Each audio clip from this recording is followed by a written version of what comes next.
But we begin in Southern California, where the hot, dry winds are fueling more than a dozen wildfires. Well, they're finally dying down, giving weary residents and firefighters reason to hope all the blazes might soon be under control. More on the day's events from the CBC's Neil MacDonald.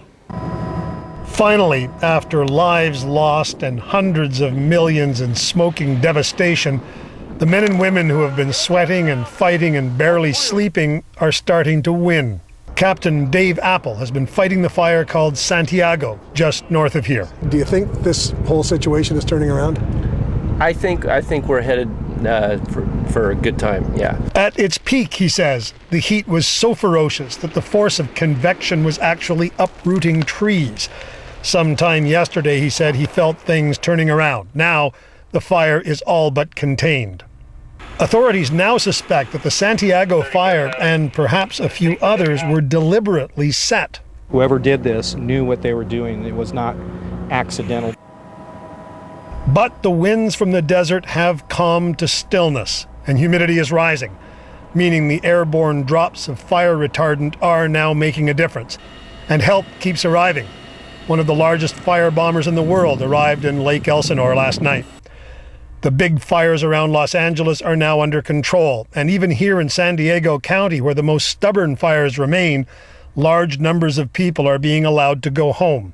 The crowds at the big stadium that served as a shelter are thinning. They just announced our area on Rancho Bernardo's open, so we get to pack up and go home. Yay! It's been a remarkably well-coordinated effort.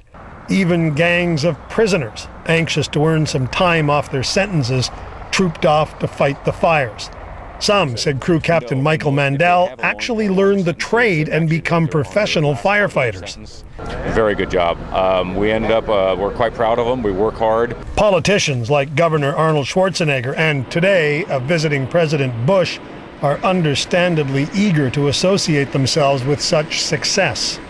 It's very important for those who are wondering about their future to know there's a lot of good citizens all across America who are praying for your future, and I really want to stand with you. Even once the fires are all contained, though, they'll continue to smolder and flare and burn underground for several weeks. And if the drought here continues, there'll be an abundance of dry tinder to serve as fuel for any new fires. Meanwhile, the population here just keeps on growing, moving ever further into what everybody knows are high-risk zones. Neil MacDonald, CBC News in San Diego County.